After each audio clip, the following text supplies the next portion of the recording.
immigration laws, and among other things, and also the fact that he had run for office in 1940 on a platform of neutrality. So this was kind of tough for him. So I'll start with 1931. Let me see here, where we go. Yeah. Okay. I'm pushing the arrow key. Pushing all the arrow keys. Where's that nice young man? Yeah. Well, let me just go on. I'll do a little bit of talking while we find it. As early as 1931, planning began in England for an internal evacuation of women, children, the aged, and the disabled. I'm pushing. I want to push that key to advance. Enter.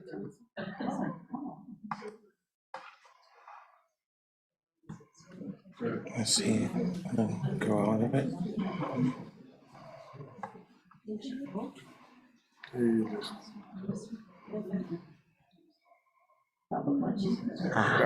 Thank you. So it's just Is that gonna be the thing that does it? That's good. That's fine. Thank you very much. Thank you. Hello, Lydia. Thank goodness for men that knows what they're doing. Dear. Okay, as early as 1931, planning began in England for the evacuation of women, children, the aged, and the disabled. This would be an internal evacuation, children sent to the countryside. The experience of World War I, especially in regard to aerial bombing and poisonous gas, and the emergence of Hitler and the Nazi Party in Germany provoked war contingency plans for these populations. Those early planners even selected a target date for the completion of the evacuation, September the 1st, 1939, reasoning that it was preferable to make the decision themselves to move people to the countryside rather than wait for enemy action to impel it. Consequently, between July and September 1939, 825,000 school children, 113,000 school teachers, 624 mothers with preschoolers, 13,000 expectant mothers, and 9,000 blind people left England's cities for the countryside. Now, the map I have up here is kind of difficult to see. It's shaded, and you can see where Germany was, that light tan color there. And they had, by 1940, they had moved into part of the northern part of France. And it was very close, and England was very nervous. Then in April of 1940, Germany invaded Denmark and Norway. Children returned to the country, and plans were made for the evacuation of an additional 103,000 children. Concern for their safety overcame parents' reluctance to entrust their children to strangers. Ben Wicks, himself an evacuee, described their dilemma. He said, many will find it hard to understand. There we go. That was the invasion plan game. And there's that screen. Okay, there we go. Many will find it hard to understand how parents could have allowed their children to be evacuated. Although there's little doubt that such an undertaking today would be met with overwhelming opposition, the horrifying pictures of bombing raids in both China and Spain had both the population and the government fearing the worst once the war did arrive. The buildup in defenses served only to emphasize the possibility of what many felt lay ahead. Some of you may remember a Life magazine cover from probably that time period, and it was a picture of a baby alone in a war-torn area crying, and I think it was called The Rape of Nanking. It was what had happened when Japanese had invaded China. And that was very much on the face and the minds of people when they came to talk about evacuating their children. With the resumption of hostilities in mid-1940 came new concerns that the evacuated children were no longer safe in the English countryside. Offers of assistance from the private citizens and the dominions in the United States afforded the opportunity of overseas evacuation. First to go were those with the means and the connections abroad. Then on June the 20th, 1940, the United States Committee for the Care of European Children was organized, with Eleanor Roosevelt as the honorary chairman. Also in attendance was Catherine Lenroot, who was the head of the Federal Children's Bureau, a government agency. Her presence, and the honorary chairmanship of Eleanor Roosevelt contributed to the opinion that President Roosevelt walked on eggshells over the child refugee issue. His isolationism and his apparent reluctance to commit American aid to England pitted against his desire to protect innocent victims of war. Serving as coordinator of all United States resources for the care of refugee children, the U.S. Committee addressed the strict U.S. immigration policy. Tightened in the 1930s to prevent immigrants from taking scarce jobs, the act contained two provisions which would have prevented a large-scale influx of children. The first was a bond guaranteeing that aliens would not become public charges, and the second, individual sponsorship of individual immigrants. The latter prevented an organization from sponsoring a group of children.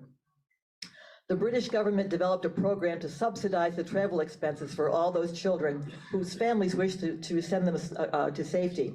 The Children's Overseas Reception Board, or called CORB, C-O-R-B, processed 210,000 applications by July the 4th, 1940. The combination of imminent peril at home and free fare to leave the country produced this large number of applicants. Intended to cut across class lines, the program was open to 5 through 16-year-olds who attended grant-aided schools, the equivalent of our private school or our public schools. On July the 4th, CORB said it couldn't handle any more applications, and on July the 10th, it suspended the program. Apparently, officials were alarmed at the large number of people seeking to leave the country. 3 months of high and low level diplomacy ensued, documented by the New York Times. Almost daily, the question of whose ships would transport the refugee children was discussed. The United States Committee for the Care of European Children apparently assumed that U.S. ships would be sent to bring the children across the Atlantic, but this was not possible due to provisions of the Neutrality Act. If England wanted to send her children abroad, it could not expect American ships to help. Nor was there a shortage of ocean liners. The problem was the need to escort the passenger liners across an ocean that was rapidly filling up with enemy shipping. British battleships were needed to defend the island nation. Officials pointed to the recent sinking of the Irondequoit Star, loaded with German and Italian internees, arguing that if that ship was sunk, then no ship was safe. The Ministry of Information said on July the 12th, the government scheme for the evacuation of children has been postponed for the present. I don't know whether I've got that there. There it is. No, that's not the one. There we go. In view of the fate of the Irondequoit Star, the government is unable to take the responsibility of sending shiploads of children away from the country without convoy. The temporary halt to the program brought a hue and cry from parents who charged that the children of the wealthy were able to send their children away to safety, but middle and working class people were not. Committees on both sides of the ocean continued the work to eliminate the barriers. On July 14th, the New York Times reported that the State Department had removed the red tape necessary to admit refugee children, establishing 3 criteria. The first, children could be admitted on visitors' visas as long as assurances were provided that they would go home after the war. 2, corporate affidavits sponsored by a $50 trust fund per child would be acceptable in place of individual bonds. And 3, the children's names need not be approved by the State Department ahead of time, merely selected by representatives from the United States Committee for the Care of European Children. Praising the State Department's action in an editorial on July the 15th, the New York Times went on to plead for Congress's amendment of the Neutrality Act. And I've got that slide up here about the children still wait, although the bombing raids and the casualty lists grow more heartbreaking every day. They wait because the British Navy cannot spare warships for convoying British passenger vessels, while we are barred by an unintentional technicality of our neutrality law from sending any American ships to the war zone except Red Cross ships carrying food and medical supplies. The framers of the Neutrality Act never intended it to forbid missions of mercy like the rescue of children. When Congress reconvenes next week, it will have an opportunity to amend the law so that this mission, the greatest humanitarian challenge we have yet had in this war, can be carried out without delay. 2 days later, New York Representative Emanuel Seller offered an amendment to the Neutrality Act when the House reconvened. His bill conveyed to the refugee children the same exemptions afforded the Red Cross ships. Seller's announcement received support from many people concerned with the refugee children's situation, including the Mercy Ships Committee. It lobbied and conducted letter-writing campaigns throughout July and August until the House and Senate passed the required legislation. President Roosevelt signed the so-called Mercy Ships Bill on August 29th. Throughout this summer of debate, in an atmosphere of urgency, some children were managing to get to the Dominions and/or the United States under private sponsorship. The United States Committee for the Care of European Children continued its work, matching American organizations with their counterparts in England. For example, let me get this up here, U.S. Rhodes Scholars with British university children, the American Association of Women, of University Women with the children of British grads, Rye, New York with Rye, Sussex, Yale University professors' children with Oxford University professors' children, the H.J. Heinz Company with Heinz Limited, the American Theater Wing with the British Actors Orphan Fund, the American Moose Lodge with the British Moose, and the children went to live in Mooseheart, Indiana. That was neat. The American Friends with British Quakers, and Hoover Vacuum Cleaner with Hoover Limited, and lastly, the Eastman Kodak Company with Kodak's Harrow facility. Separation from families occurred at the Grosvenor House Hotel in London for all children traveling under the aegis of the United States Committee for the Care of European Children. This included those sponsored by groups as well as singles like Anthony Bailey, who was not affiliated with a business, fraternal order, or educational institution. He described the preparation for the journey. He said, "My mother had heard from the London office of the committee that they would like to see me, naming a date in late July. My father took me up on the train. I had with me my birth certificate and 10 photographs that would be needed if I was accepted for the plan. My mother had written on a slip of paper our American connections. The committee decided they would take me on. The cost of passage, rail tickets, and escort fees would be £24. My parents were warned to stand by for sudden word of a sailing. 2 suitcases only would be allowed. And then word came by telegram stamped priority, ordering me to assemble at Grosvenor House on September the 16th at 8 a.m. with suitcases, gas mask, passport, tickets, and identity tag. After reporting to Grosvenor House, I was on my way with a group of other children to Liverpool. We were several days in Liverpool, lodged in a school where we slept in long brick air raid shelters, then to the dock and the Antonia. She turned out to be the last ship to set sail with children being evacuated." Kodakid Ivor McLaughlin described his experience in his diary, and he said, "On Thursday, all the children who were going to America assembled at the Willstone Kodak. I was one of them. At 5:45 p.m., we left in buses to go to a big hotel in London. Then we met the lady who was taking care of us on the voyage. Then we left our parents and got on a bus and went to a big railway station and got on a train. We were traveling all night and got to the dock early in the morning. We had breakfast. We saw 10 icebergs." The first group of children under the aegis of the U.S. Committee for the Care of European Children arrived on the Cunard White Star liner Samaria on Wednesday, August 21st, 1940. 210 children were on the ship, 138 sponsored by the committee, and of these, 84 were bound for Canton, Ohio to stay with the Hoover vacuum cleaner families. A far cry from the 210,000 original applicants, the U.S. committee was said to be expecting only a total of about 30,000 children. Ships carrying evacuated children continued to arrive at U.S. and Canadian ports during the rest of August and September. Many passengers reported submarine sightings, even on the longer northern route, which was supposedly safer. The first disaster occurred in August when the Dutch liner Volendam was torpedoed off the north coast of Ireland. British evacuee children were among the 320 passengers rescued by convoying ships. No lives were lost. It was the sinking of the city of Benares on September the 21st that brought a permanent halt to the marine evacuation of British children. Shortly after nightfall, 600 miles out of England, the ship was torpedoed with 406 passengers, 98 of them British children. Of the passengers who survived, only 13 were children. On October 3rd, the British government recalled those ships in transit and officially suspended the program indefinitely, saying that perhaps it could resume in the spring. It did not. It's difficult to obtain a precise figure for the children who were evacuated to America. As many as 13,600 are estimated to have come over on their own, welcomed by relatives and friends in the US and Canada. According to Anthony Bailey, the U.S. Committee for the Care of European Children assisted only 1,315 children by war's end, not even close to its scaled-down goal of 30,000. Of the 1,315, 860 were British children, 209 German, and 42 Spanish. The New York Times articles deal exclusively with the British children. By the time the committee finally dissolved in the summer of 1952, additional 2,807 children were helped. Of the 1,315 British children who came to the US under the auspices of the United States Committee for the Care of European Children, the 156 sponsored by Eastman Kodak Company were the largest single group. Kodak moved rapidly to implement the plans to bring the Harrow plant children to Rochester.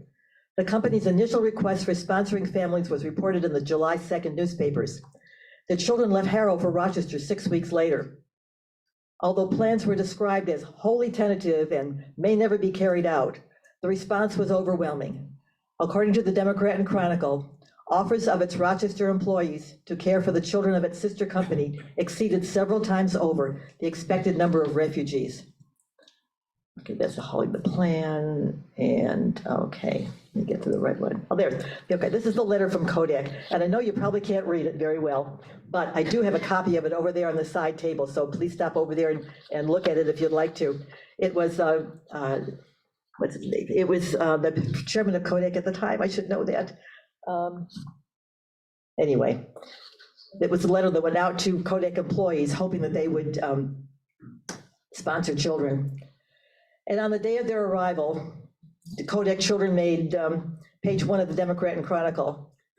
And it said, the war will be brought home vividly to Rochester when 120 refugee children of Eastman Kodak employees in England arrive here within the next few days. It was disclosed today. The exact time of their arrival aboard ship is cloaked in the secrecy that of necessity hides the movements of camouflage vessels. Even the ship's identity is unknown to Kodak officials. It was Rochester's connection to a world event, so that was kind of the theme of the reporting of the Rochester newspapers during the war and about the children. The Rochester Democrat and Chronicle for the next morning, Sunday, August 25th, was full of news and photographs of the Kodakids who arrived the night before.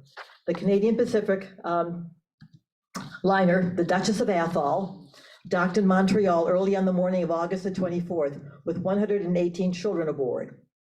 A 12-hour train trip brought them to the Brighton Station at 9:15 p.m. Sheriff L. Skinner and deputies assisted in transferring the children to 4 buses and then escorted them to the children's temporary quarters. 75 children went to Hillside Children's Home and 43 to the Strong Memorial Hospital nurses' residence. The latter was available until the new nursing class arrived in the fall. A newspaper article described the plans for the 2 facilities. It said, 3 unused buildings will be opened for the sleeping quarters at Hillside. There are ample playground facilities.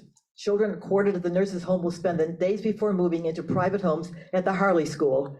It has large playground and adequate indoor facilities. Harley teachers will direct a recreation program for the refuge boys and girls. Now, here I'm going to read something about this whole program from Hillside Children's point of view. And this is all kind of new within the last couple of years.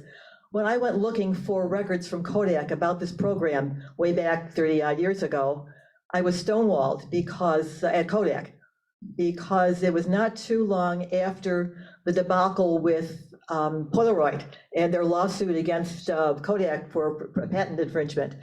And they had been able to succeed because they had been able to glom on to Kodak records describing the development of the instant camera. So Kodak was very gun shy about letting anything out. And I had no help at all whatsoever from Kodak on this whole project. I did have help from a colleague, a woman who was the Parenton-town historian. Her husband, Ron Roberts, worked at Kodak. And he got me all the Kodakeries he could find that had mention of Kodakids. So that was just wonderful. The Kodakery, as you know, was is or was, I don't know, the publication that was published every week at Kodak. But so that's where I got most of the information at that point, plus the local newspapers and the New York Times. But this was kind of interesting. This came with that Kodak bunch of articles. The Kodak archives were sent to the Rare Books Department at the U of R. Not too long ago, maybe a year or two ago, and they sent with them an archivist who was trained with the records and so forth. So when I wrote to a friend at the U of R Rare Books and said, I hear you've got the Kodak record, she said, oh yes, and we even have an archivist and she'll send them to you. And my gosh, the next day I got an email file of about 115 pages, and it's just been wonderful. So anyway, this is part of that. And it was kind of what Hillside was interested in, and what their take was on the whole project. And Hillside says there was almost an immediate affirmative response from more than 600 Rochester Kodak families. So back when a cable to Mr. Bent of Harrow indicating that as many as 300 children could be taken. The manager of industrial relations at Kodak Limited then notified the 5,000 Kodak people in London and Harrow. It was not an easy decision for any family to make. For the duration might be a long time. They thought it might be 6 months. It turned out to be 5 years. The Atlantic crossing was perilous despite the convoys. America was a long, long way off, and America was not England. Still, after sometimes agonized weighing of all the factors, 92 families decided to accept the Rochester offer. Both parents had to agree on it. Further, they had to absolve their youngsters' future foster parents of responsibility in case of accident. In fact, the children became wards of the United States Committee for the Care of European Children Incorporated, an organization fostered by Marshall Field with the sanction of all the governments involved. In all, some 156 boys and girls from Kodak families, mostly Harrow people, were selected.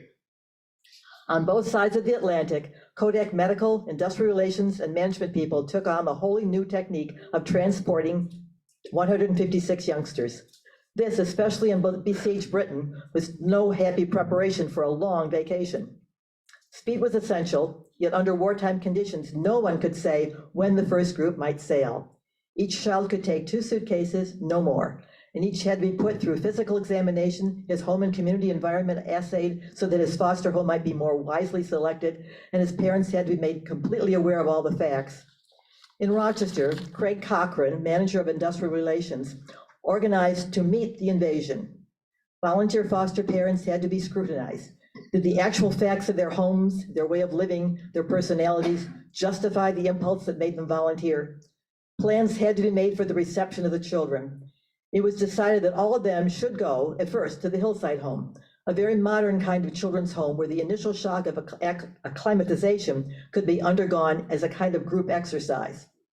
2, with all of them together, the necessary checking, examinations could be far more conveniently made. Provisional lists of foster parents were made, and the selected families given some preliminary notion of their impending responsibilities, problems, and opportunities. On August the 15th, after several false rumors, the first group of 118 Kodakids, the name was inevitable, and it stuck, went from Harrow to London and to Grosvenor House, where for the first time parents and children were parted. Parents were ushered to a balcony over a ballroom. Below them, their children, bewildered, excited, miserable, ebullient, according to their natures, waited for the next move. 8 adults were to make the trip with them. Eventually, they moved out amid a good deal of stiff upper lip waving from the balcony. No one knew to what port they were headed, when they would sail, or where they would land. At precisely this time, Monty Dill of the Industrial Relations Group in Rochester began an almost ritualistic series of maneuvers to find out where and when the Kodakids would land. Telephoning authorities with no help. He had to fly to New York and make the rounds there, then to Montreal and back to Rochester, again and again. At last, on August 24th, with one of his lookouts along the St. Lawrence River, reported that a ship that looked right was steaming upstream. In hours, a special train was made up, and 118 tired, confused youngsters and their equally tired and almost as confused elders were headed for Rochester. And that's the Hillside's version of things. Every detail of their arrival was related to the newspaper audience. This was Rochester's connection to world events. Each child had a large name tag tied to his or her coat with the legend, U.S. Committee for the Care of European Children, Kodak Scheme. The tag number also appeared on the children's luggage. Many carried knapsacks or cloth bundles. Some of the girls had dolls. Although they had been up until 1 o'clock the night before, readying their papers and baggage for customs inspection, and had awakened early for the transfer to the train, the children were alert and talkative after their 12-hour train trip. Those in charge of the group, let me get this here. Those in charge of the group were well aware of the children's appeal to the community. The little ambassadors, as they would later be called by Lord Halifax, served as reminders that England was fighting a war against Germany and badly needed American aid. The children were housed at Hillside in the nurses' home for about a month before they joined their host families.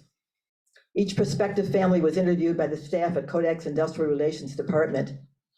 I got another one here. Okay, there's the tag that the kids were wearing. Do you remember that, Mr. Elliott? That toe tag? Okay. Those in charge, the children were housed at Hillside in the children's home for about a month before they joined their host families. While they were at Strong Memorial Hospital nurses' home and spending their days at Harley School, the children seemed to love the playground equipment. Joan Farman, age 8, wrote to her parents that she was having a wonderful time. At the Harley School, there are 4 slides, some swings, and there's a river called the Creek, Ellen's Creek. We are going to have tea in the woods this afternoon, and the people are very nice to us. Peter Staples, also 8, wrote home to his mom and dad, saying, "We are staying at a home for homeless American children. It is nice here, but we are not allowed to play with the American children yet because of diseases we might have. We are not staying here very long, just for a few days while things get straightened out a little. We are having good food and plenty of it. We have seen a few skyscrapers, but they were not very large to compare for some of them. The people here are nice, and although their language is funny, we understand it." They do not understand ours as well as we understand theirs. We've had our photos taken a lot of times by the news reporters, and some of the children had interviews with the men. Of the 118 children who arrived on August 25th, there were 25 sets of siblings, including the Goodwin children.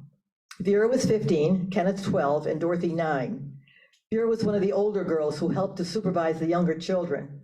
And Vera was was on the ship with a friend of hers called Jean Cross, who later became Jean Hess. I think Jean's daughter's in the audience, yeah. And Vera said to me when I interviewed her many years later that she still remembers feeling resentment of the fact that the people on the boat expected the older children of the group to keep under control the smaller children. And they didn't like that at all. They didn't want that responsibility, and they did want to be responsible for the little kids and their behavior. Siblings were often placed together when possible, but living arrangements often changed over the 5 years that the children lived in Rochester. Foster parents were transferred or left Kodak. Some adults and children were incompatible.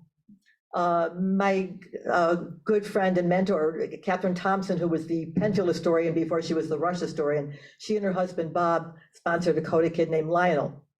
And Lionel was tough. And they had Lionel for about 6 months. I think they finally threw in the towel, and Lionel went somewhere else to live. So that was a replacement. She always felt guilty about that because they'd adopted 3 children. So they were new about children and having their quirks and so forth. But this Lionel was a tough one. So for some sponsors, the novelty wore off after a few months, and replacements were necessary in several cases.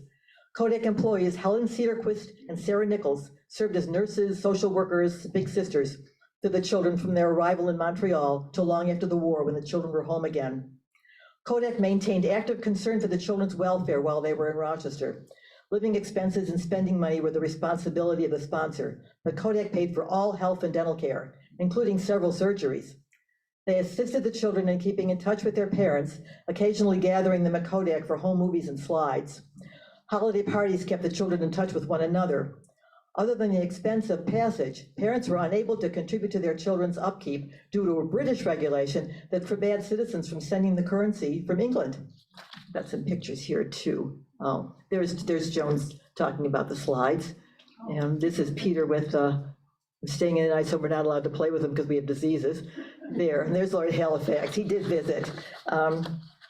Some of the children kept diaries and journals about their American experiences. Others shared their letters home with the social workers at Hillside Children's Center. Irene Farnborough, who was 11 when she arrived in Rochester, had these comments. "Many things here in America are different to those in England, such as the food and bicycles and cars. The food here, like porridge and corn, is very much different. The bicycles here have no brakes by the handlebars.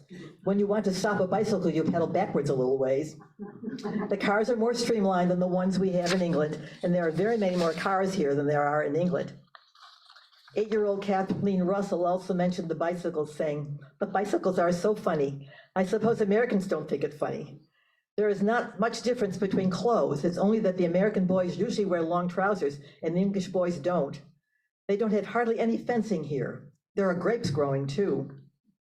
As early as 1943, some of the children began to go home. According to the Kodakids of 21 March 1944, 7 of the original 156 had left, 5 to return to England and 2 to Canada. These were the children who had completed their education in Rochester and were shouldering adult responsibilities. Some went into the military service, others to work. Marjorie Garwood graduated from Brighton High School. There's more Halifax, and there's another gathering of the children of Kodak with there. This was a blurb from the bulletin of the Harrow, like the Kodakids of Kodak. This was Harrow's works, and they were talking about the toast to their children. Vera Goodwin, the woman I quoted earlier, stayed in Rochester after the war and married Donald Umpleby. She did not go back. It wasn't until she was diagnosed with a serious illness in the 1950s that she returned to England to see her mother, fearing it would be for the last time. Vera survived and lived to be 82 years old, survived by children, grandchildren, and great-grandchildren. And then I've got another account here, which is kind of interesting. Tom Mies was the son of Kenneth Mies, who was an executive in Kodak. And Tom Mies was a child when the Kodakids program went on. And get Tom's thing here. In 2017, he wrote to the DAR in Canandaigua because I was going to be speaking to the group at that time. And he wanted to talk about his experiences. He was a Canandaigua resident at that time. And so he wanted to describe his experiences with the Kodakids. He said in 1940, the powers that were in Kodak decided that the children of Kodak, England, Harrow employees were in danger from Nazi air raids. Accordingly, Rochester employees were encouraged to take in refugees from Harrow. My mom and dad discussed this at length and finally agreed that we could accept one English child for the war's duration. And that fall, at age 5, I became the younger brother to David Westbury, son of a Kodak Harrow employee. David arrived when I was 7, shipped off on an ocean liner with no guarantee of unsinkability, together with a whole bunch of other youngsters, to be met in New York by Kodak staffers and taken to Rochester. Needless to say, the children were a bit shell-shocked when they arrived. For the next 5 years, David lived in our guest room, ate shredded wheat, attended Brighton public schools, became a Cub Scout, attended Third Presbyterian Church, became addicted to steak and ice cream, all the things that English kids never had. He broke his wrist running through a sprinkler and learned a lot about American sports, work habits, and diet. He was readily accepted everywhere he went, as he was a very docile, pleasant lad. We used to get together with other Kodakids and their Rochester hosts from time to time. There were picnics when the Kodakids all got together, but by then they were very Americanized and did not seem to mix terribly well with each other. They seemed to cling to their temporary families and not mix and mingle with the other Brits the way the organizers thought they should. Our family liked to skate in the winter, and David became a regular at the Cobb's Hill ice skating rink on Lake Riley. We also flooded a part of a vacant lot next door to us and turned that into a mini skating rink. He spent countless hours out there. There were occasional shortwave radio broadcasts where the British parents would give a shout out to their offspring in America. And there were letters, heavily censored and not particularly newsworthy, about how the family back in England was faring. The short answer to this was poorly. So the kids gradually became Americanized, although everyone did their best to make sure they maintained a bit of their English heritage. 5 years later, World War II ended, and it was time for them to go home. Everybody was crying because of the bonds that had sprung up over 5 years. My mom and dad decided that the best thing for David would be to cut the cord abruptly and have him go back to his family, so that in the fall of 1945, I became an only child at age 10. My brother took a troop ship back to England, and we basically didn't see or talk to him much after that. He did send the customary holiday greeting to my mom and dad, but they had done their job and they let him get on with his life. Later on, after my mom and dad passed away in 1996, I think, we took a trip to England and met David and his wife Sylvia and spent a most pleasant afternoon and evening with them. And that's basically the end of my story, Tom said. I thought that was kind of an interesting comment, an observation, especially about the children not really mixing and mingling with each other, but staying with their American families when they were able to get together. Several Kodakids returned to the US to live in the years following the 1945 repatriation, and still others returned to visit with their Rochester families, returned to visits with the Rochester families. Let me see some, okay, this was a Kodakid who went to, my internet connection is unstable, that's not good. Okay, let's go on. See what, there's Marjorie Garwood. She was the girl who graduated from Brighton High School. You can see in her yearbook picture here, she was very busy in high school. She went home early. And this is a picture of Vera Umpleby. She was in the newspaper when she became an American citizen. And it said here, Vera Goodman, who was 50, and his charming, composed manners have delighted everyone. And Vera was charming and composed when I met her when she was probably in her 70s or verging on 80. She was just a dear, refined lady. And this is her younger brother leaving. He had gone to Harley School. And these are Harley School kids seeing him off, and he's on their shoulders there. Ronnie Attridge got a kiss from his sponsoring mother. It must have been hard for the parents, the sponsors, to let these kids go after 5 years. And there's another one, Derek Scammell in 1945 getting a physical before he goes back. The Ramsey children, again, it was more than one child. Ellen Roberts. The Suttons in 1945. These are all pictures from the Kodakery. And the Thompson children going home in 1945. And this group went to Boston and sailed from Boston. And this was Tom Meese's family. Tom is on the far left in the picture, and David Westbury is on the far right in the front row. So that's David going home after being with the Meese family. Kenneth Meese in the background there, and Graham Meese, who worked at Kodak, was a Kodak official. Okay, and this is an article, again, from the Renfrew Cranton Chronicle in 1945, that after the kids had all arrived home, that they were happy to be home, but they loved the US, and we'll talk in a few minutes about how many came back. Okay, and here they are. So let me get on with that part. In the spring of 1946, here it is. Several families are trying to bring their former foster children back to Rochester, and they say others will follow suit. Conditions in Europe now are such that opportunities are few and living conditions severe, the families report. To bring an ex-Kodak kid back, families have to certify there is a job or school here for them. About half of the Kodak kids who return plan to stay permanently, with the others undecided or waiting to see how events develop. In the spring of 1946, Eastman Kodak sent Helen Cedarquist and Sarah Nichols to England for 5 months to visit the Kodakids. They reported that the children were adjusting well to being home, but missed the US. Rationing continued in England well into the 1950s. Dealing with shortages and reorientation to English customs was difficult, but they were happy to be home again. The Kodakery went on to say, Sarah and Helen were generously and warmly entertained by the English families in their homes and at Kodak. It found them very much interested in a country which had sheltered their children so well and of which their children talked so enthusiastically. Some of the parents are reading American history and novels to better understand their youngsters' other country. Many voiced the feeling that because of their unique experience, the children would have in the future a much broader understanding of the world in which they live. We can never adequately express our gratitude for the kindness and care given our children during those long war years. The children echoed these sentiments.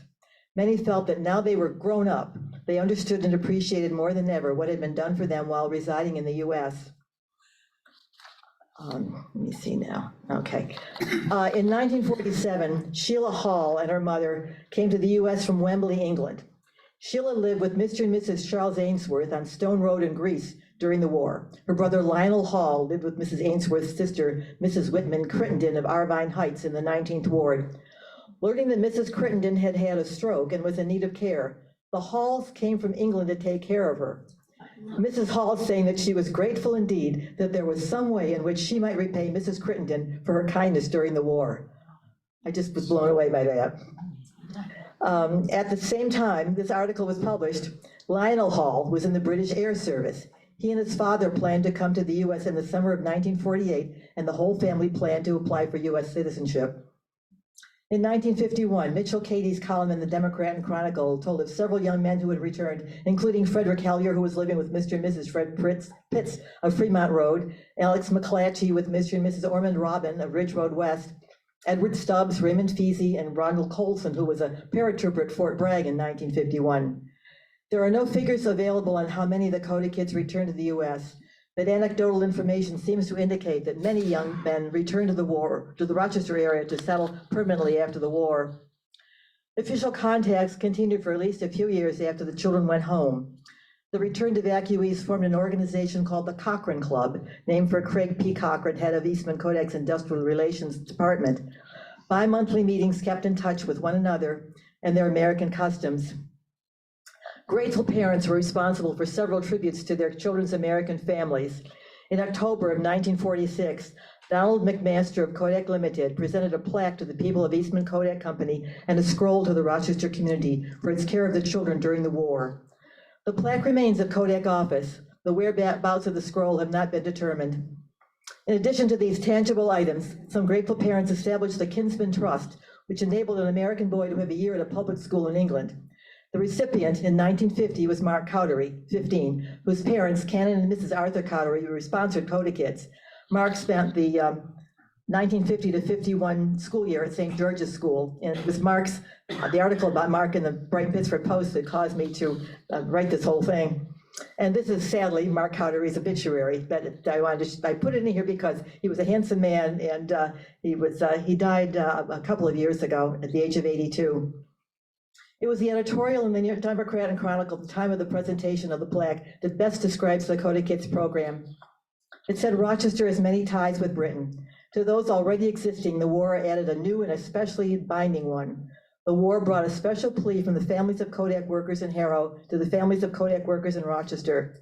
The Harrow family's children were in danger from Nazi bombs. Would Rochester Kodak workers take them in for the duration? Of course they would. But between the will and the arrangement of the practical details was considerable thought.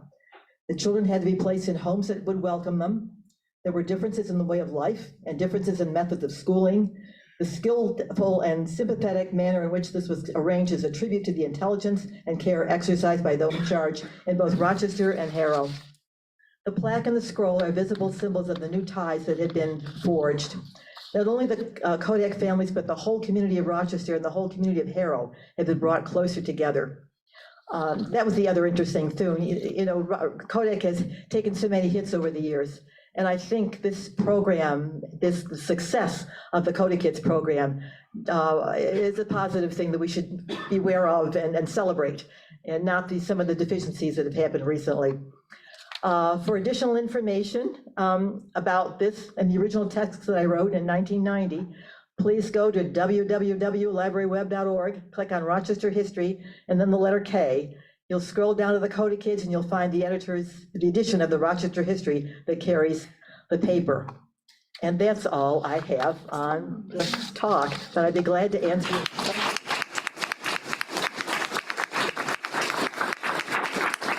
And I know we have Mr. Elliott, John Elliott here, who's an official Kodakid.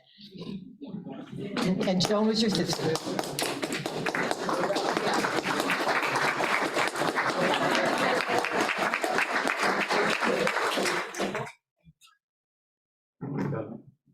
I'm not a public speaker. I will say that this was very informative. I learned a lot. Never experienced most of that.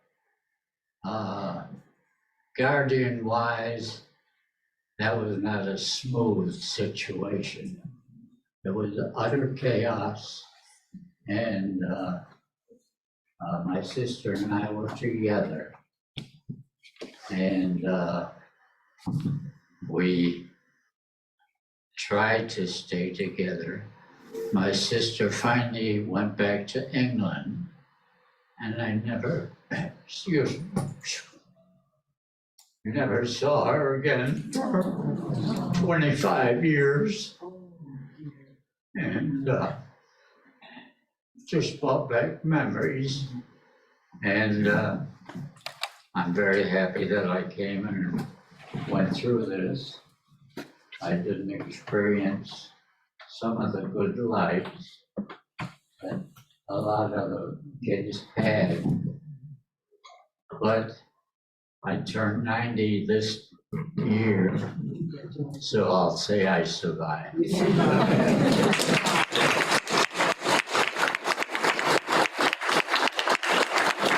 I wanted to take the microphone back here too, to Gene Cross's. Gene Cross has his daughter. See if you'd like to say something too. This is a bona fide daughter of a Kodakid. There's a paint, well, I have some news articles and some pictures to share with you after I brought, and my mother did a painting as to represent what it was like to come over, and that painting is next door at the Irondequoit History, whatever you call it, in the basement. Next door. I saw it there 10 years ago, yeah, in the basement. I wanted to touch base with, if there's anyone here from Howard and Betty Monroe family. They were the foster family my mother stayed with. And if anyone, Ray Gossow is here. But I have pictures to share with you after, news articles, if you'd like to see them. And when I was here the last time with this program, people were kind enough to bring me some letters that they had received from their Kodakid after he went home, and they're a hoot. And they transcribed them and gave me the copies, so they're up there on the table by the cookies in case you'd like to look at them later. So,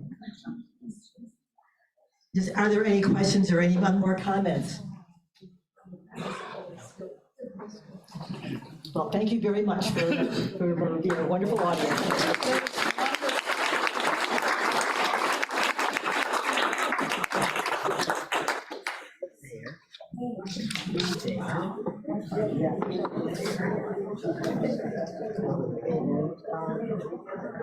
Go to here. I can speak up quickly. I did have a question for you. And kind of pick up the new question, but the research that you did relative to the demographic problem, did you find most of those articles in the library? How are you doing? Good, how are you?